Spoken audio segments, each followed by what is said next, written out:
God has smiled on me. God has smiled on me. God is good to me.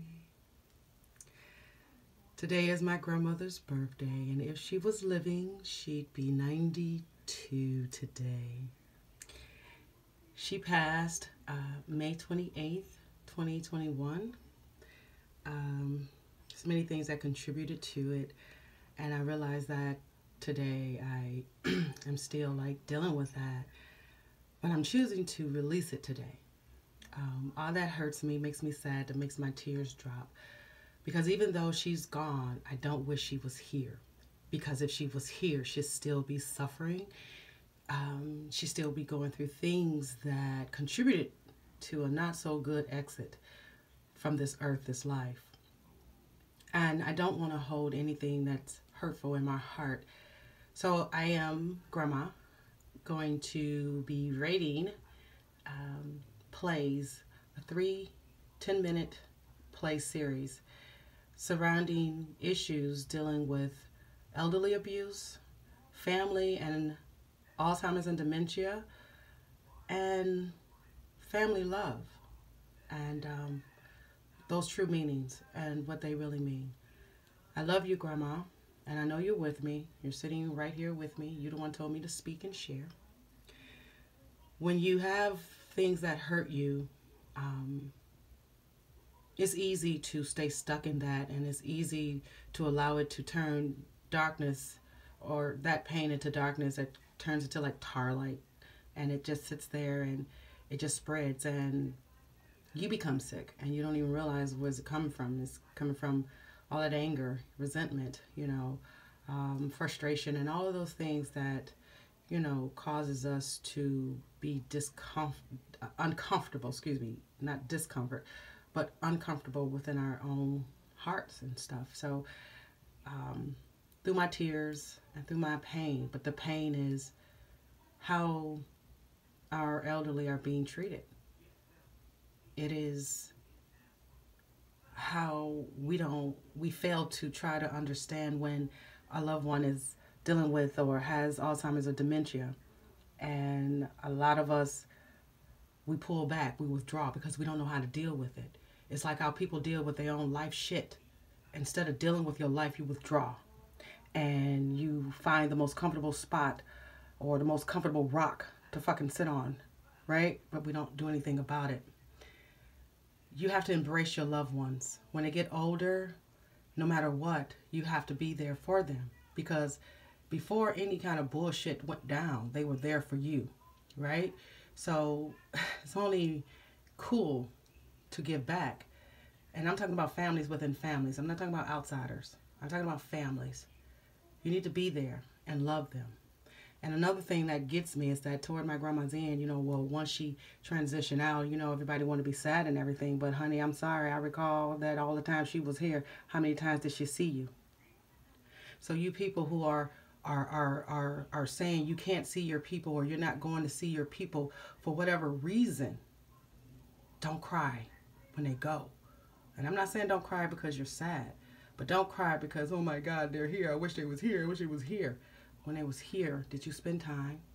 And I'm not talking about people who are restricted. I know there's family members that are in nursing homes and different types of spaces in which, the government has made it where, have people fearing, so they keep you divided from your loved one from fear, so you can't go see them. But those of you who can go see, you should. Because when that moment comes, when it's their end date to exit here, make sure that you have peace and all that happened with them, that you experienced with them while they were here. And not be so sorrowful because you didn't take that time that you could have made. I dealt with so much with my grandmother, with my family. My grandmother her caregiver was someone who and her husband were amongst the abuse that I dealt with. But I put that to the side because I needed to be with her. And whenever it got tough for me, I would retreat so that I can find that strength, stand on that light and walk in that light. And then I went back. And I made sure that her last days, that she knew that she was loved, she was cared for, regardless of what she did not experience when I was not there. And I'm not saying that it was all bad, but honey, it could have been a whole lot better. But however, I have peace that she's gone. The thing I have to make peace with is how people treat their loved ones when they're elderly and when they have Alzheimer's or dementia. How they don't go see them and spend time with them. I've watched my grandmother be mocked and teased and talked about. She didn't even know what they were saying about her. She was even called a freak by one of her great-grandsons because that's how they interpret the dementia. Those who say she's her mind, she ain't in her mind. No, she's in her mind. It's just different the way that she expresses it or don't express it. But instead of trying to understand the newness or the new them or the returning them or whatever it is, we go with the negative aspect of how we deal with our loved ones. They become abused, neglected, because you can't deal with it. You're frustrated. You don't have the patience. You don't have the understanding. So they get crapped on. And if your family member is in a home where this is happening and that's all that's happening and you're not doing anything, even if you're just coming to give them a different side of what they experience because they have to experience because that's where they live and it's part of their karma and there's nothing you can do about it, you can go show love. You can give them a different side of the coin. Well, I wanted to make sure that I made a video, but I didn't want it to point fingers. I didn't want to judge anyone. I didn't want it to be a venting type thing. I wanted to really just speak on how I feel about my grandmother. And because I know that we communicate in spirit, I'm good. Yet I still find tears in how she left. So I'm working on that. And as I work on it, I will share.